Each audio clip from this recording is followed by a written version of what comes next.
And then she's like, you should take some time off. And I was like, that doesn't make sense. I'll make more money by taking time off. She goes, yeah, because there's a notion called diminishing marginal productivity. So I took 89 days off that year, which was probably 82 days more than the year before, because I do think I took off Christmas and New Year's, and I made $170,000 more dollars.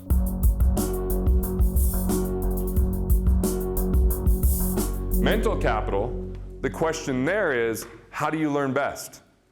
Do you learn best by reading a book? I don't love reading because I have 2 kids, I write a lot, I just get distracted too easily. I like to call the authors and just ask questions. I like to interview. And by the way, authors are so easy to get in touch with. We're very fickle. If you just say something nice about the book, we're like your best friend, right? So I know the game.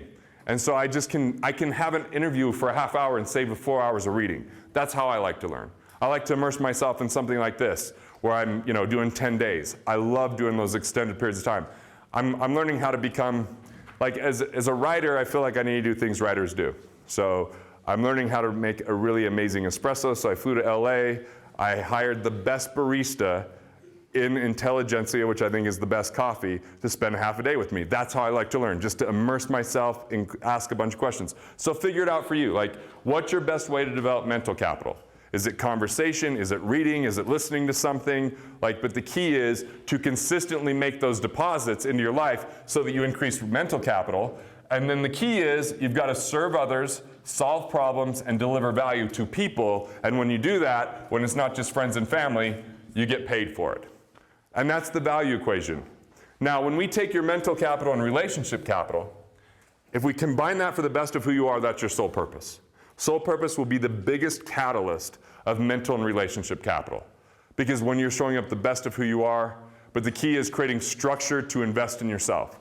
I had a radio show for like 5 years, and when I would interview really successful people, I'd say, tell me about what your day looks like. And what I consistently saw is almost all of them had a morning routine. Almost all of them had a morning routine. I like to call it a power hour or a producer power hour, but really investing in 3 key areas.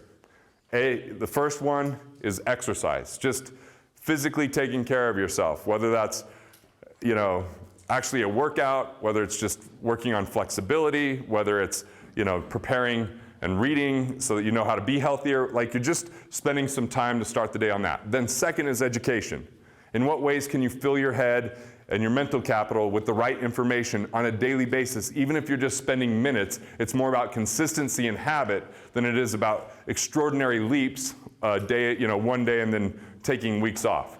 Then the third E, so it's exercise, education, and I would say enlightenment, which is just what's your personal preference, whether that develops you spiritually, whether that's prayer, whether that's meditation, whether that's gratitude exercises, whether that's just having some quiet time, whether that's working on your vision. But before the busyness of the world gets into your life, before you wake up and the hustle and bustle starts, you have self-care and take the investment in yourself to begin the day. It doesn't require cash. It doesn't require an investment of anything other than time. But if you do that, what happens is Stephen Covey in the 1970s wrote a book.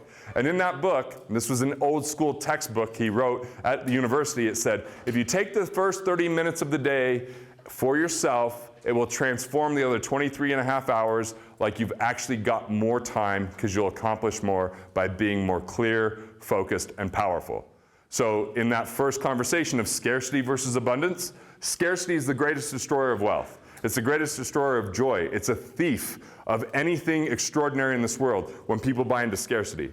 Part of the reason you have a morning ritual is so that you put on your coat of armor of abundance, so you can be more abundant, so you can think with innovation and ingenuity and show up the most powerful version of yourself, so you're discovering your soul purpose. So you're not just in activity and busyness, but you're in the productivity of thinking about what you want in this world and really creating a clear vision, because that's the container in which your activities exist. Low vision equals, busy activities. Big vision equals productive activities. All right. I did start this with something, so I'll make sure to tie this back in. There's 2 sides to a scarcity coin. I already mentioned one, which is play to win. Play to win is hustle, focus, work, get there at all costs, but some of those costs might be family, might be health, might be great quality of life or experiences, because I know that the easy trap, because I was there in my 20s, was I'm just going to do this now because in the future it'll be better. But we start to become those habits that we create there, and it becomes an addiction. I remember the first day I was in that program, Strategic Coach, and Babs was the president, and she pulled me aside and she goes, you know what would help you make more money and just have a better life is you should take time off. Like, I didn't take time off. I just worked every moment. If I was at an activity, like maybe I'd be at a concert or maybe I'd be at a movie, the whole time my mind was thinking about business. Because I was in my 20s, I just wanted to get to whatever societal success was. And then she's like, you should take some time off. And I was like, that doesn't make sense. I'll make more money by taking time off. She goes, yeah, because there's a notion called diminishing marginal productivity. Diminishing marginal productivity means you're so wrapped up in it and so busy that you become the bottleneck and you start to get exhausted. So even though you're there, you're not there at the best version of who you are. And I understood this later on because in 2006, I had 2 business partners that died in a plane crash. And for 4 months, I would get up and be at the office by 7, do the radio show at 9, get done with that at 11, manage the office, kept all 42 employees, and after that 4 months, I'd gained 22 pounds. I would get home and my son would already be asleep by the time I got home. He was asleep when I would leave, and it was my very first break. From June 9th, my very first break was Thanksgiving that year. It was the first day I wasn't going to work, that I was actually taking a day off. And we were going to go down and visit my family. And so we're leaving Salt Lake City, and I've got all the exterior view of what wealth is. We're driving a Bentley, which in price they thought was a really nice Chrysler 300. But we're driving the Bentley down there, and I'm talking to my wife, and we have some of our best conversations on these long drives. And when we get in Spanish Fork Canyon, I think it's awesome there, I have great memories, and she starts telling me things like, I'm an extraordinary businessman and an extraordinary radio show host. And then she looks back at my son and looks back at me, and she goes, but you're really just an ordinary husband and father. That was a moment and a line of demarcation. I could either be defensive, or I could accept what was being said and change my trajectory. I didn't believe you could have it all. I was in diminishing marginal productivity by working every waking moment, and then what happened was people weren't pulling their weight, they weren't doing their job because I was in busyness, wasn't thinking vision anymore because I was just trying to hold it together, and what I was doing was funding other people's laziness, not because they were lazy, but because they were unclear because there wasn't a compelling vision. I was sacrificing my health and my family all in the name of trying to live a legacy of someone else's rather than my own. So diminishing marginal productivity, when I go back to the story of her saying you should take some time off, my first day I took off, I called 2 guys I did a lot of business with. I said, hey, what can we do that would get me out of cell phone service? They're like, we're going snowmobiling. So we went snowmobiling on a Friday, and it was so hard not to be on my phone the whole time because I was so addicted to it that I thought there would be an emergency if I wasn't in touch with clients. And guess what? Everything was fine. And then all of a sudden I started taking a little bit more time off. So I took 89 days off that year, which was probably 82 days more than the year before, because I do think I took off Christmas and New Year's, but for the most part I was probably still in my mind working. And I made $170,000 more. Why? Because I treated myself as the greatest asset. Because I allowed others to step up and grow around me. I learned to delegate, and I wasn't just trying to do everything myself and being in busyness. I started to have time to focus on relaxation and rejuvenation and a little bit of recreation, so that actually helps you to create better mental capital, right? So the whole message here would be you have a sole purpose. The question is, will you discover it? Will you live it? Will you do the hard work and create a vision that's worthy of your life, that inspires you, that's beyond your reach, but you're going to allow other people to serve and help you get there, because then you can create something extraordinary for them to be part of.